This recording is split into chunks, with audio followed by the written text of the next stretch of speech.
Hello दोस्तों, मेरा नाम है कैलाश। हमने अपनी पिछली वीडियोस में देखा कि हम प्रोडक्ट का डिटेल पेज कैसे बनाते हैं। ठीक है। अब हम इस वीडियो में सीखेंगे कि हम अपना लॉगिन कैसे क्रिएट करते हैं, जिसपे यूजर आएगा, अपना यूजर अपना ईमेल एंड पासवर्ड डाल के इस पे लॉगिन करेगा। ठीक है। चलिए स्टार्ट करते हैं। सबसे पहले मैं क्या करता हूँ, अपने इस लॉगिन बटन पर एक लिंक क्रिएट करता हूँ जिससे मैं अपने लॉगिन पेज पर जाऊंगा। हालांकि मैंने पहले से अपने लॉगिन पेज का डिजाइन कर रखा है। ठीक है।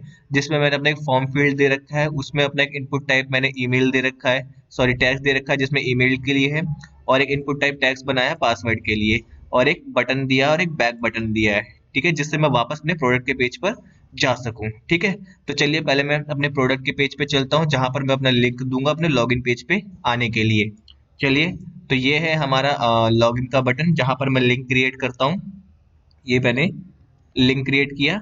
तो लिंक पे मैंने क्या किया, dollar sorry PHP echo base URL, और उसमें पास किया लॉगिन। लॉगिन में अपने एक कंट्रोलर, नया कंट्रोलर बनाऊंगा। ठीक है। चलिए मैं अपना एक नया कंट्रोलर लॉगिन बना लेता हूँ, जो मैंने ऑलरेडी पहले से बना रखा है। ठीक है। तो मैंने क्लास बनाया लॉगिन, उसमें एक्सटेंड किया CI कंट्रोलर्स को। ठीक है। और पब्लिक फंक्शन इंडेक्स। इंडेक्स क्या होता है, जैसे ही मैं लॉगिन मेरा कॉल होगा, बाय डिफॉल्ट मेरा इंडेक्स पेज अपने आप कॉल हो जाएगा, इंडेक्स फंक्शन। ठीक है।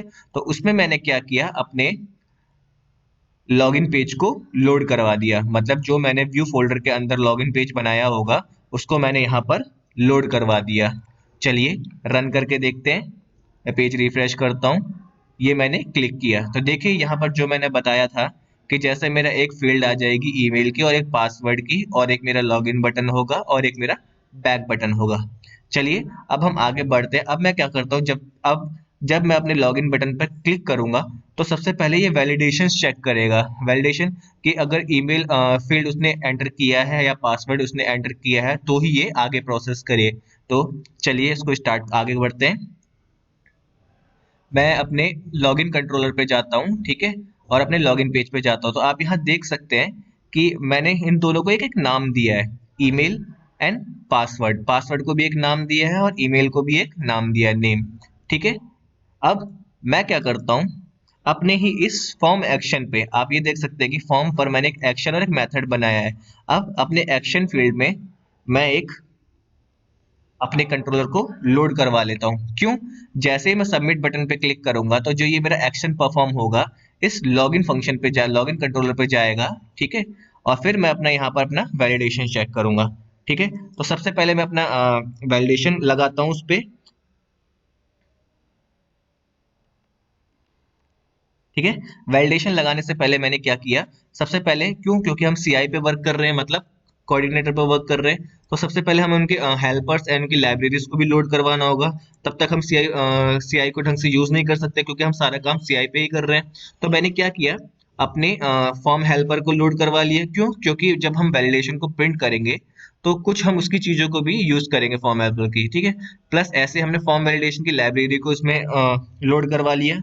उसके बाद अब मैं क्या करता हूँ, अब अपने वैलिडेशन रूल को चलाते हैं, जो मैं अपने ईमेल पर लगाऊंगा कि ये मेरा कोई भी फील्ड विदाउट एंटर किए सबमिट नहीं होना चाहिए। तो मैंने क्या किया, डॉलर दिस फॉर्म वैलिडेशन, और उस पर रूल सेट किया नेम। ठीक है। ईमेल। ठीक है। उसके बाद एक नाम दे दिया ईमेल। अगर मान लीजिए मैंने यहाँ पर बड़े अक्षरों में अगर उसमें नेम में कुछ लिखा होता, जैसे मान लीजिए ईमेल, अगर मैंने यहाँ पर ऐसे लिखा होता कि ईमेल फर्स्ट फील्ड, ऐसा कुछ करके मैंने लिखा होता, तो क्या होता कि वो वैसे ही लिख के आ जाता कि email first field is required. तो मैं चाहता हूँ कि उसका नाम थोड़ा सा और कुछ है, तो मैंने क्या किया, सिर्फ ईमेल लिख दिया उसके आगे। तो अब जो मेरी वैलिडेशन लिख के आएगी, वो आएगी ईमेल इज रिक्वायर्ड। ठीक है। अब ईमेल मेरा रिक्वायर्ड है। ऐसे ही मैं क्या करता हूँ, पासवर्ड के लिए कर लेता हूँ। पासवर्ड नेम, ये नेम मेरा कहाँ से आया, यहाँ से। प्लस अब जो मुझे प्रिंट करवाना है पासवर्ड, तो वो मैंने उसको नाम दे दिया यहाँ पर, और वो रिक्वायर्ड होना चाहिए, विदाउट मतलब विदाउट मैं फील्ड को एंटर किए सबमिट नहीं कर सकता हूँ। चलिए अब वैलिडेशन आगे लगा देते हैं। इफ एल्स कंडीशन, इफ अगर वैलिडेशन हमारी रन करती है, तो हमारे इफ के अंदर जाएगी, अदरवाइज दोबारा से हमारा व्यू पेज लोड हो जाएगा। ठीक है। चलिए अब मैं इसको रन करके देखता हूँ। मैं पेज को रिफ्रेश करके देखता हूँ। अब एक सेकेंड, अब मैंने यहाँ पर अपना एक्शन तो लगा दिया है, मुझे मेथड पोस्ट भी तो बनाना है, क्योंकि हम अपने हाथ से वैल्यू को आगे भेजते हैं, मतलब पोस्ट करते हैं। तो ये मैंने मेथड पोस्ट लगा दिया। अब चलिए मैं आगे इसको रन करके देखता हूँ। Control R. अब ये देखिए जैसे ही मैं इसको यहाँ से ब्लैंक अगर लिखता हूँ तो लॉगिन, तो देखिए दोबारा क्या हो रहा है कि मेरा इसी पेज पे लोड हो जा रहा है, बट अभी तक हमें कोई मैसेज नहीं शो हो रहा है। ठीक है, तो चलिए हम यहाँ पे एक मैसेज भी शो करवा देते हैं जिससे हम यूजर्स को पता लग सके कि हाँ हमें ईमेल फील्ड को फिल करना है, हमें पासवर्ड फील्ड को फिल करना है। ठीक है, तो चलिए मैं यहाँ पर एक वैलिडेशन अपने लॉगिन पेज पे चलता हूँ, वहां पर प्रिंट कराता हूँ। मैंने इनपुट ईमेल फील्ड के अंदर नीचे सॉरी मैंने यहाँ पर एक एरर प्रिंट कर दिया कि इको फॉर्म एरर, ये ईमेल जो हमने यहाँ पर पास किया था नेम को। ठीक है, उस पे मैंने एक पी टैग बनाया अंदर जिसको कलर दे दिया, मैंने एक छोटा सा रेड कलर दे दिया। ठीक है, अब यहाँ पर आ जाएगा ईमेल इज रिक्वायर्ड, अगर वो चीज फिल नहीं होगी तो वो सीधा मेरे फील्ड के मतलब जो इनपुट ईमेल फील्ड होगा उसके नीचे वो प्रिंट हो जाएगा। सेम मैं ऐसे ही पासवर्ड पे भी कर देता हूँ। ये देखिए मैंने पासवर्ड में भी सेम ऐसे ही प्रिंट कर दिया। चलिए अब मैं इसको रन करके देखता हूँ, सेव एंड रन। सेव कर दिया, अब मैं इसको रन करके देखता हूँ। मैं पेज रिफ्रेश करता हूँ, अब मैं विदाउट फिल किए इसको सबमिट करता हूँ। क्या हमारा मैसेज प्रिंट शो होता है? ये देखिए, the email field is required, the password field is required. तो इस तरीके से आप यूजर्स को ये पता लग जाएगा कि हमें इन फील्ड्स को फिल करना ही करना है। ठीक है, विदाउट इनको फिल किए हम आगे प्रोसेस नहीं कर सकते। चलिए अब आगे बढ़ते हैं। अब आगे हम डेटाबेस पे वर्क करेंगे जिसमें क्या होगा कि हमारे कुछ डेटाबेस में कुछ यूजर्स की डिटेल पड़ी होगी, उसमें ईमेल और पासवर्ड होगा। जब तक वो पासवर्ड मैच नहीं करेगा हम लॉगिन नहीं कर सकते। ठीक है, आगे बढ़ते हैं। अब ये हमारी वैलिडेशन ये रन कर चुकी है। मैं क्या करता हूँ अब आगे,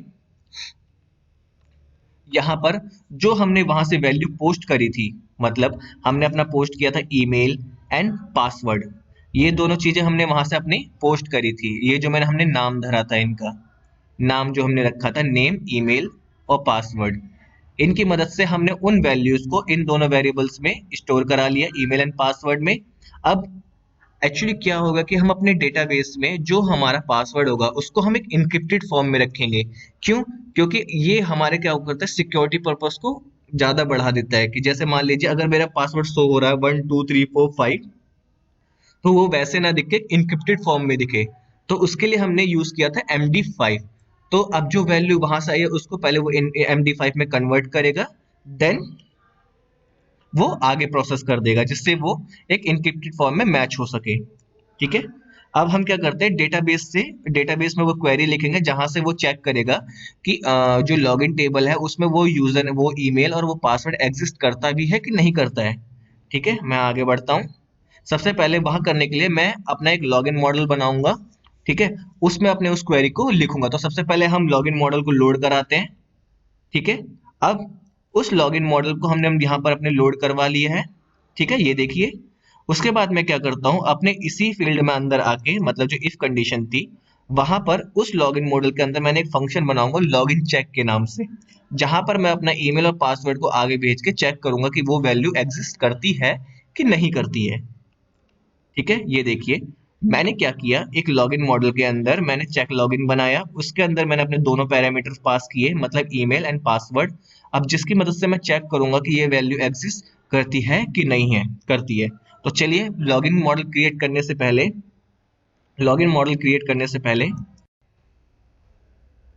से पहले मैं आपको अपने पहले लॉगिन टेबल के बारे में बता देता हूँ। चलिए हम अपने लॉगिन टेबल में चलते हैं। तो मैंने क्या किया, जो हमारा ई कॉमर्स डेटाबेस था उसके अंदर मैंने एक यूजर टेबल बनाई। यूजर टेबल ये बेसिकली हमारी एक लॉगिन टेबल होगी जहां पर मैंने कुछ यूजर्स का डेटा रखा है। जैसा आपको दो यूजर्स दिख रहे हैं, कैलाश एंड अमित, जिसमें ईमेल है और पासवर्ड देखिए मैंने इनक्रिप्टेड फॉर्म में रखा है।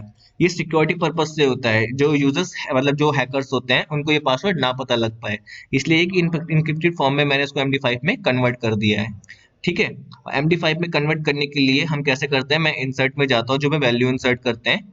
मैंने क्या किया, जब नॉर्मल अपना डेटा डाला, यहाँ पर नेम डाल दिया, ईमेल डाल दिया। ठीक है, ऐसे ही मैंने कुछ पासवर्ड डाल दिया और उसको MD5 में यहाँ पे कन्वर्ट कर दिया। ठीक है, बस आपको सिलेक्ट करके इंसर्ट करना है।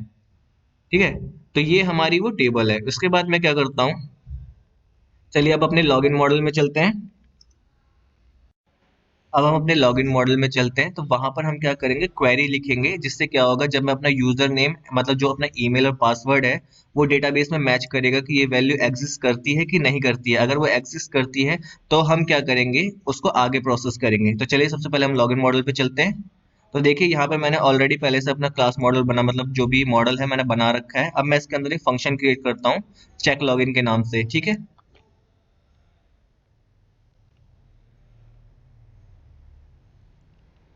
ठीक है, ये चेक लॉगिन के नाम से मैंने ये फंक्शन क्रिएट किया। इसमें मैंने अपने दोनों वेरिएबल पास कर दिए जो मैं वहां से लॉगिन कंट्रोलर से सेंड कर रहा हूँ। ठीक है, इसके बाद अब मैं यहाँ पे क्वेरी लगाता हूँ कि मेरी वो वैल्यू डेटाबेस में एग्जिस्ट करती भी है कि नहीं करती है, मतलब जो हमने यूजर्स का टेबल अभी चेक किया था उसमें वो यूजर के डेटा एग्जिस्ट करता है कि नहीं करता है। चलिए वो चेक करते हैं। ये देखिए मैंने यहाँ पे क्वेरी लिख दी जिसमें मैंने सिलेक्ट किया सारे कॉलम्स को और कौन सी टेबल है मेरी यूजर्स की। तो उसमें मैं कंडीशन लगाता हूँ अगर ईमेल मेरा ईमेल के बराबर है और पासवर्ड पासवर्ड के बराबर है, तो अगर वो डेटा उसमें मिलता है तो उस पर्टिकुलर यूजर्स का डेटा वो आगे कंट्रोल में सेंड कर देगा। ठीक है, आपको इतना ही डेटा इस पे लिखना है। उसके बाद आपको वापस अपने लॉगिन कंट्रोलर पे आना है। वहां पर आपको ये चेक करना है कि अगर मुझे ये वैल्यू अगर नॉट इक्वल टू मिलती है तो मेरी इफ की कंडीशन पे आएगी, अदरवाइज ये वापस उसको अपने लॉगिन के पेज पे रिडायरेक्ट कर देगा, जहां पर हम एक मैसेज शो कराएंगे। अगर उसको कोई भी वैल्यू नहीं मिलती तो वो सेट हम एक फ्लैश डेटा सेट करेंगे जिसका नेम होगा फेल लॉगिन, और क्या बोलते हैं वहां पर एक मैसेज आ जाएगी, please check your login credentials. क्यों? क्योंकि हमें वहां पर वो डेटाबेस में मतलब जो हमारा टेबल है वहां पर उनको वैल्यू नहीं मिली, और वो वापस रिडायरेक्ट किस पे कर देगा, लॉगिन पे। तो चलिए चेक करते हैं।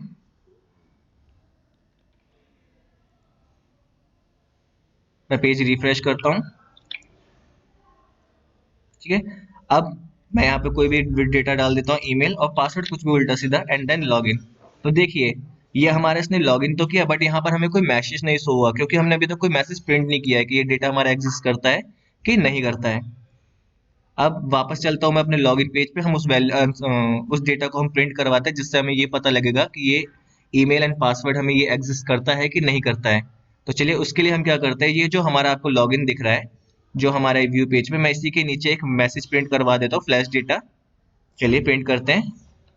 देखिए इसमें क्या था कि अगर ये फ्लैश डेटा अगर फेल लॉगिन हमें मिलता है तो हमें क्या कर देगा, जो हमने उसके अंदर लिखा है कि प्लीज चेक योर क्रेडेंशियल्स, तो वो यहाँ पर उसके अंदर वो प्रिंट कर देगा। मैं सेव करता हूँ और इसको रन करता हूँ दोबारा।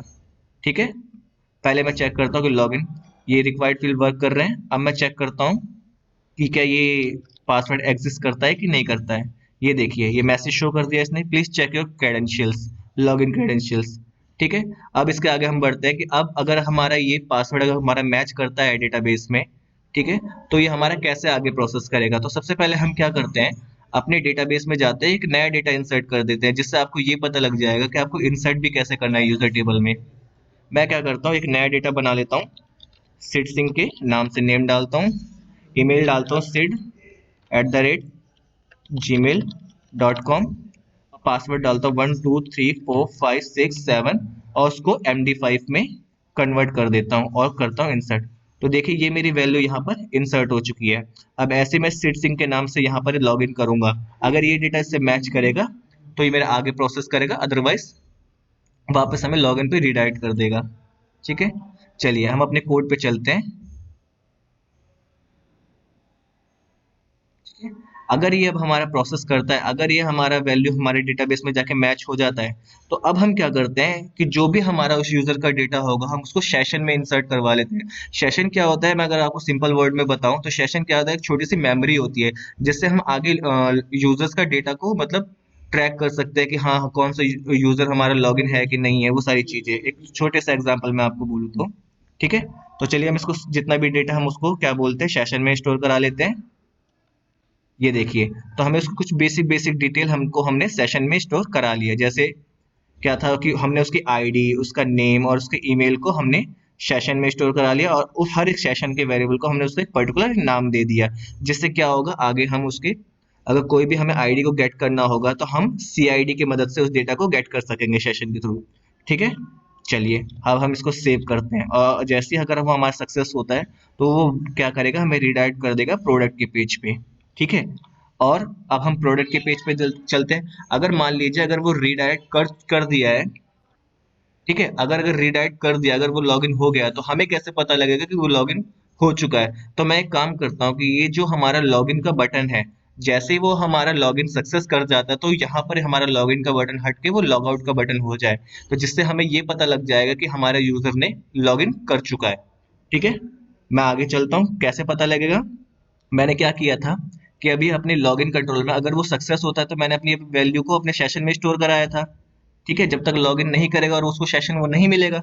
ठीक है, तो मैं एक काम करता हूँ, इसी की मदद से हम अपने इस लॉगिन को हैंडल करते हैं। ठीक है, चलिए मैं क्या करता हूँ, कंडीशन लगाता हूँ, if dollar this session user data, हम क्या करते हैं सीआई में इस तरीके से अपने सेशन को गेट करते हैं, मतलब पर्टिकुलर किसी वेरिएबल के सेशन को गेट करते हैं, dollar this session user data. तो हमने सीआईडी के नाम से बनाया था, आप यहाँ देख सकते हैं, ये देखिए, जिसमें उसकी आईडी थी। अगर ये आईडी हमें मिलती है सेशन, तो हम क्या करेंगे, कंडीशन लगा देता हूँ इफ एल्स की। हम क्या करेंगे, अगर कंडीशन मिलती है तो हमें शो कर देगा लॉग आउट का बटन, अदरवाइज वो शो कर देगा लॉगिन का बटन, जब तक वो लॉगिन नहीं हुआ होता है।